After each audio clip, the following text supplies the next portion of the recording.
Um, it is not something she talked about in her lifetime publicly, and what I'm bringing to you is not supported by any member of the family or immediate friends of this actress, of this lady. And it's not something that I don't guess we could, around this household, that we could ever really walk down the street and say publicly and openly. I have told my kids about this, and it was her wish that I do what I'm doing after her life ended. And she did say to me that there won't be any guarantee the family will talk to me. She did say that they'll be told not to talk to me,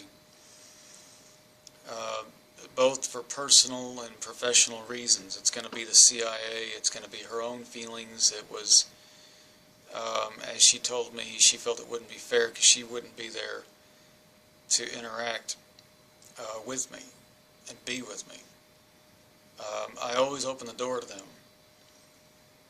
but unless their lawyers come to me and say, take the videos down and stop saying those things, I don't know how many videos I'm going to be making on this, but I think the more the better, because she told me that if I don't do this, the CIA are going to be kidnapping me and rendering me after her life ends. They're going to be moving me again and changing my name again, and that in fact was what almost happened in early 2013.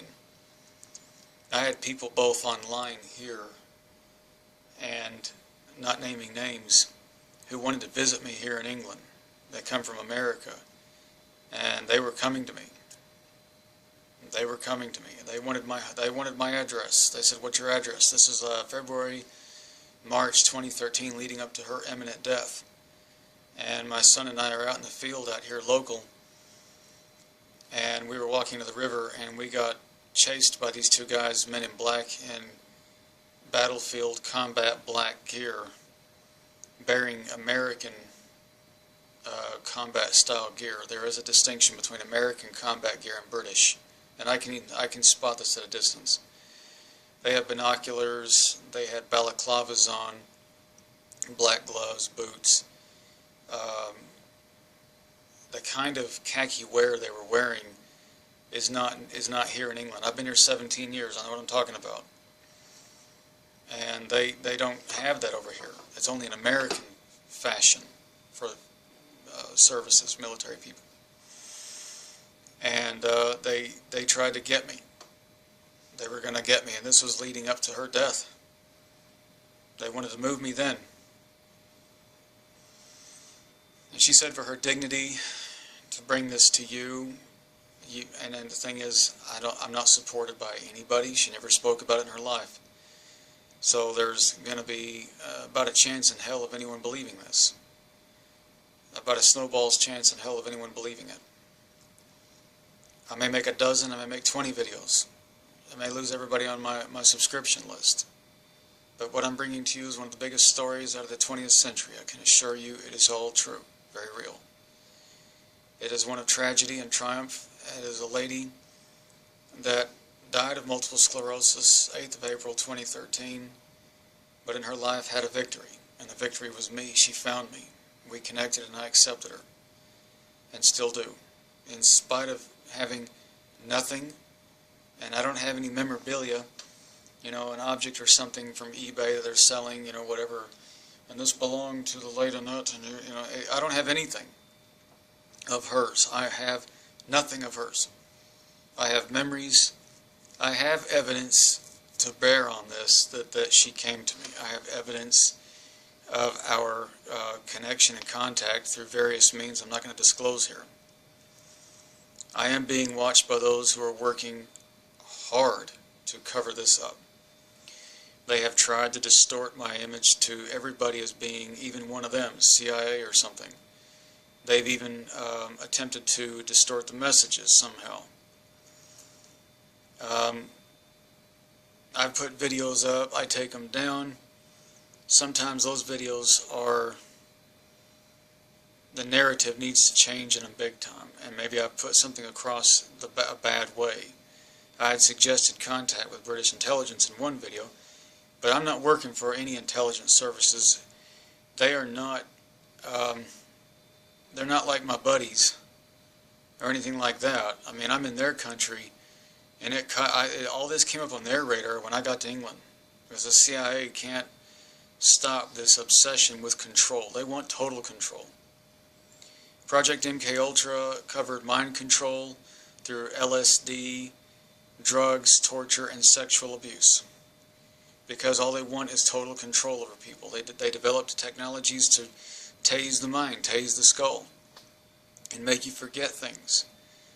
Again, it's not just sign a contract that says that didn't happen and look the other way. They want to get into your mind. They want to get right into the heart of a woman's mind and control her very feelings and thoughts and actions, so that she loses all feeling and connection to a lost son. But that didn't happen. It didn't happen. For what happened was quite the opposite. She found me. She brought to me this story I'm bringing you. And here we go.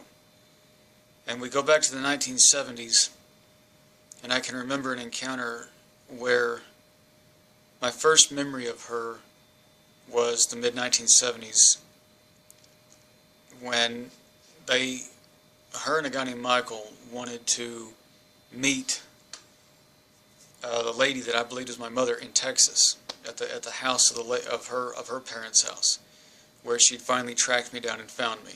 The story begins here, at least for me.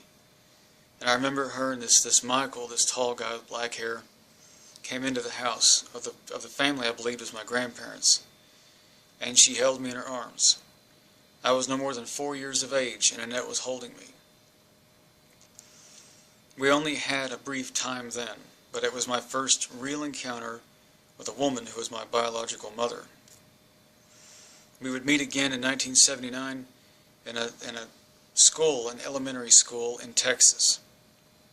She came there, and much to the school's surprise, they didn't know really who she was. She was familiar. She didn't show any ID, but wanted to interact with me, and she did. The school officials then protested and said, "We don't think his mother knows you're here, whoever you are." A colleague came in from the car and said, "This isn't the way to do this. We have to go." And in which they challenged her for her ID, and they saw, in fact, it is indeed Annette Funicello. It was her. I was maybe 8 at the time, 7 or 8. We go to the 1980s, and in that time, a mysterious benefactor from somewhere in the West was sending money to the lady that was raising me. I was being raised by her by watching the show, the Mickey Mouse Club. I loved very dearly. It would be something that would hurt her in 1990, and it wasn't my intention. But as I sat there in the back of a limousine and I was speaking to her and her friend Shelley, she then revealed to me the truth, that she is my mother. The actual fact of the matter is, there she was sitting in front of me, my mother. And then she goes on to tell me about some of what happened and how this went down. As I recall, in those few hours in the back of the limousine, sitting with her, facing her, she was a very beautiful lady. She was very sweet, and there was a certain scent or a smell about her that gave you the sense, this is a mother. I can remember in the instant she looked at me and put me to sleep. She had this look about her in her eyes.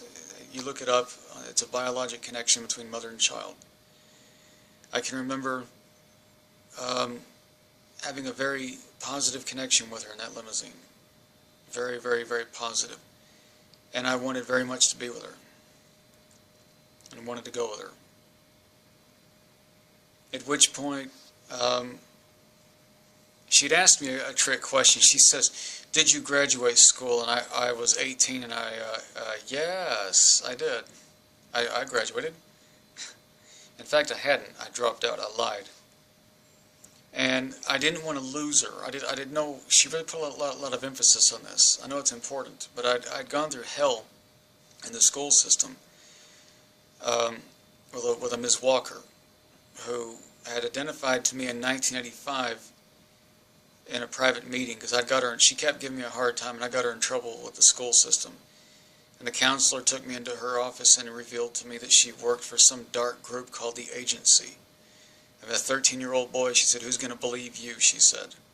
"Who'll take the word of a 13-year-old? And she then admitted to me that she was a counselor by day and an agent by night. And then she said that my job is to make sure that you fail school so that she can't take you home to California.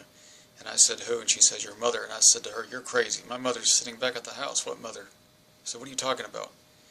And she looked at me with the most terrible look in her eyes of evil.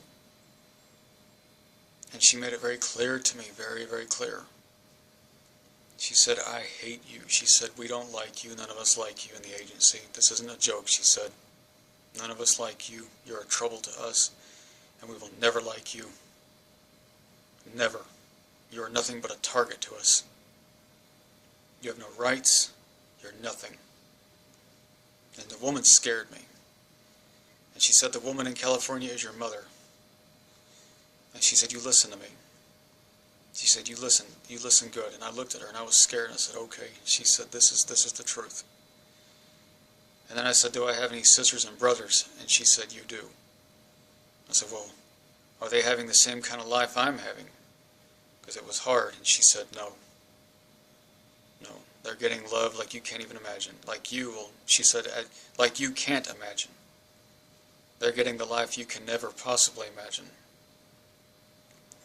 We see it all the time, she said. We watch them in California. She said that they're getting what you can't even begin to put into words, she told me. And she said that life, she said their lives, as they're coming to understand the meaning of love, what love really is, what it is all about. And she is very loving to them. And I said, well, she then revealed to me that there was a boy that the woman in Texas had given birth to, but was run off to an orphan's care. And I said, is he having the life I'm having? And she said, no, he's in an orphan's home. The war is with your mother and you, she said. And then she said that he's having a wonderful life. And went on to tell me some of his details. She thought to tell me this. She was rubbing it in. When I was 18 and I met her in person, obviously I dropped out of school. The woman had harassed me and stalked me. Ms. Walker stalked me through school till I dropped out. And she had wrote many horrible things in my permanent record about me. When I sat in the car with my mother in 1990, she's asking me, did you graduate school? And I'm telling her, I did. In fact, I didn't. And when we met again in 1992, no, I got to hug her in the limousine. I said, can I hug you? And she said, yes. And she cried a bit and held me, and I held her, and she kissed my face and my neck. It was a wonderful moment. She held me. And this was about, I don't know how long, it was at 15, 20 minutes. We sat there, and it was just a silent moment. And I went back over to my seat and sat down. Well, her friend Shelley insisted on that. She was very much chaperoning this contact and very much against and opposed it going anywhere at the time. And Shelley worked for the CIA and admitted that to me in 1992. I mean, we were falling out, Shelley and I, and she was very adamant about revealing that fact to me. Her longtime friend was CIA. So this was that mother was having to sign a. It's ironic as hell. The CIA are harming the family and taking me from her at the same time.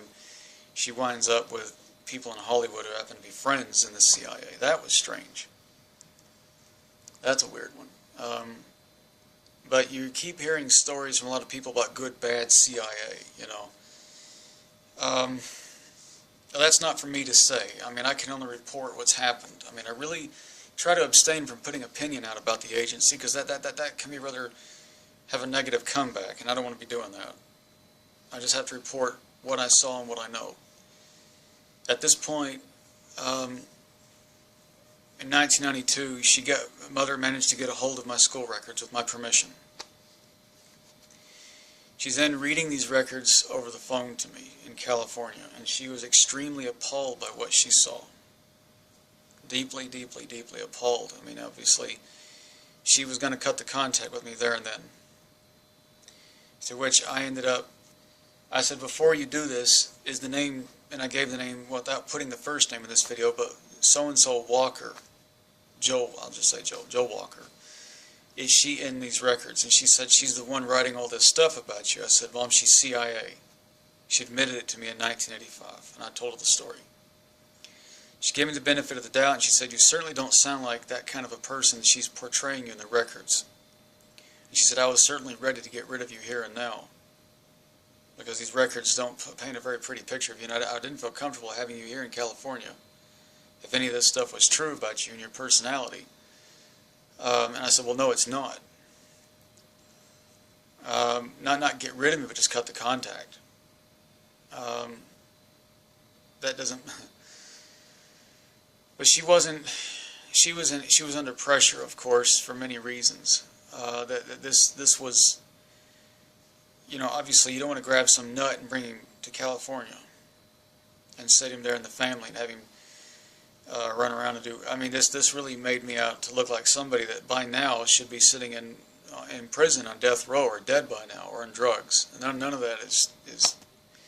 I know I get in the UFO alien subject or that kind of research and make my own claim of experiences. However, that doesn't mean someone's crazy. You can write 50 books about that subject or claim you had all kinds of experiences with sheep squatch, Sasquatch, Bigfoot, Loch Ness monsters, and whatnot. You know, you can write those books all day.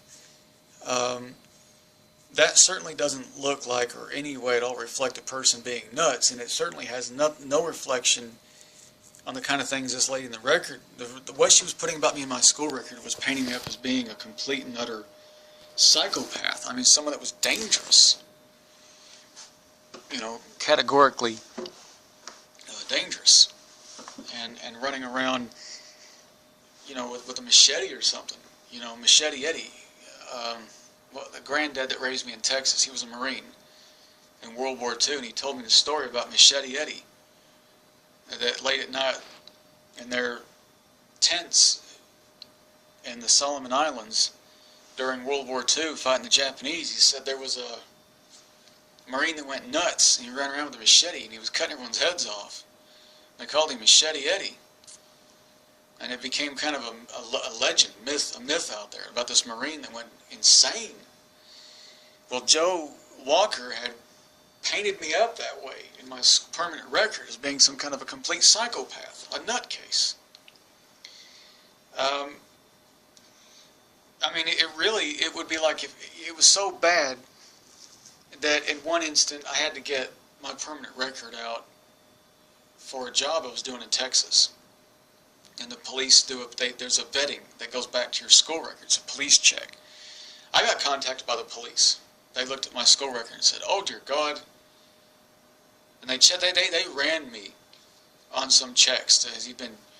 They even followed me around after reading this school record. I thought, my God, what this woman wrote about me. I am working on, I think, to tribute her memory, because that record was there as a CIA operation harassing a child, and these people they have no issue doing that.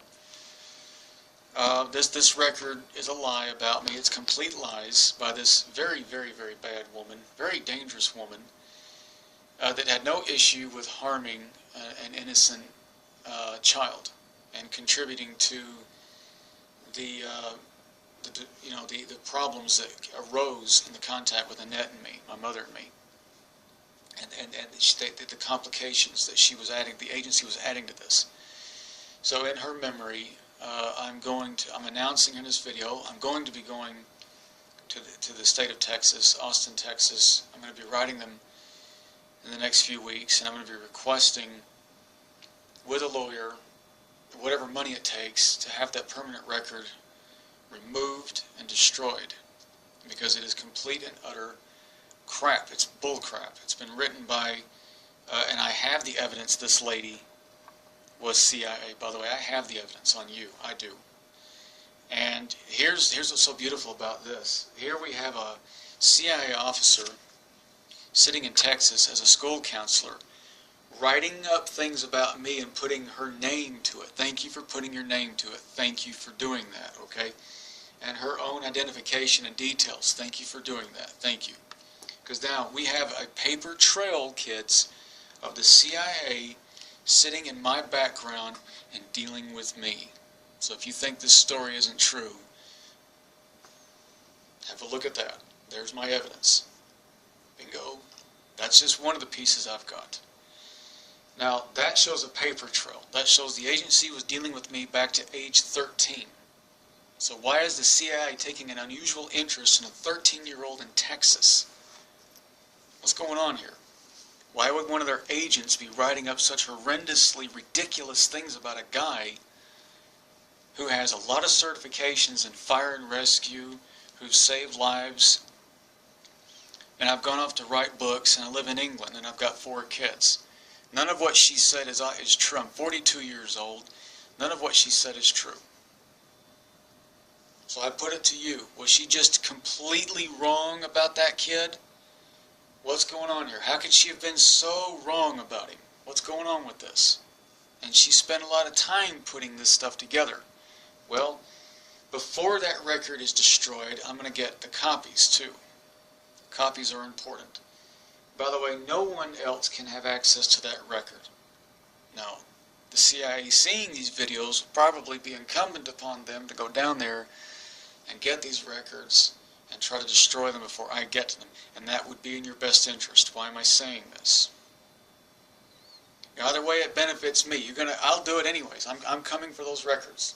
You get a hold of me, you're just doing Mother and me a favor anyways. Just get rid of them. That honors her, because these records were helped. They were there. They helped to cause some issue at the time in our contact. Operation Success. Well, the agency always brags. We always complete every mission. Well, you did on that boy, on that underage kid. You did. Congratulations. Hope you're proud of yourselves.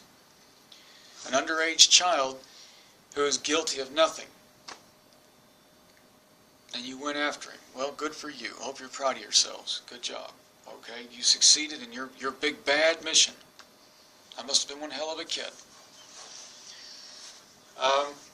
So, in the meantime, at that time, they were hurting her. Okay, so Project MKUltra went back to her since the 1960s, and they were harming her and her private problems she was having with them.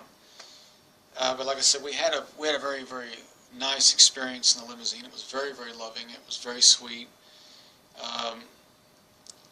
It ended, it ended. She had to, Shelley kept protesting. Well, we can't take him back now. The idea was for me to leave right there and then. I was going to leave right there and then and go with her. We were going to be leaving Texas that night. I was going to go right back with her to California. And her friend protested and said, no, you can't walk up to Glenn and say, here you go, here's a kid. Where did he come? Oh, along the way home, sweetheart, I picked up a kid. So that was, and she got cold feet about it. And of course, yeah, all right, and then that was it. I'll be contacting you again, and she did. So the limousine experience was a wonderful experience. It was very, very nice. I haven't got the lifetime they had. I haven't got anything. I have evidence of her contact with me. I'm not going to disclose what that is. But I have memories. And of course, legally, I don't even have any legal documentation to point back into that family and say who I am. But she is with us in spirit, and often I think about it philosophically. What would happen in 10, 20, 30 years' time if we're all still around and alive? And people start dying off. And you got siblings that start to lose each other. And with the natural process of life and death, I think right now it's easy for them. Not easy, but I'm sure we're going to do whatever her wishes were. The contention there was that in 1999, they had her call me from Bakersfield, California. And they had her sit on the phone with me.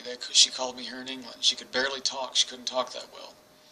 There were people in the background in our home, and they heard her. I could hear that. We started to get along in our phone chat, and I said, can you call me in the apartment? You're calling me at my job. I really want to talk to you, but I'd like to talk to you privately. But I was only beginning to remember her at this point, and hearing her voice was triggering more of the memory recall. But it was like, what the hell? Why would I forget this? I was like, what's going on here? Watch my video on the brain taser. It'll explain what happened there in 1992 at the end of our contact. And so I'm sitting at 27 years old on the phone. I'm like, oh, wait. I know who you are. And she kept saying, do you know who I am? Do you know who I am? And I said, I do, but I'd like to talk to you privately. Say my name. Say my name. And I heard this. Some of this is coming back to me. Oh my God. I said, wait a minute.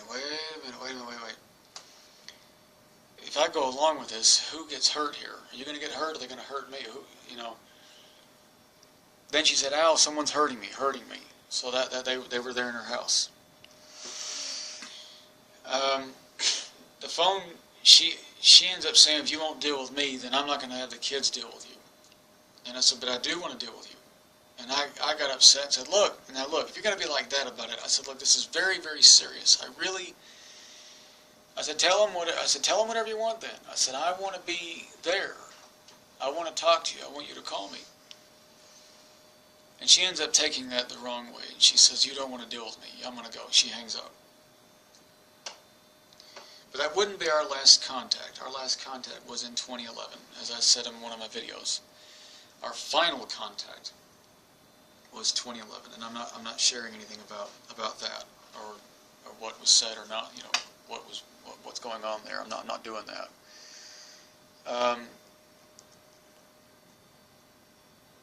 So I'm not going to go into that. But in any case, that 2011 is where, if it weren't for the 2011 contact, I'd say the 1999 issue would have probably been, pretty gutting for me, to be honest. I'd feel pretty badly.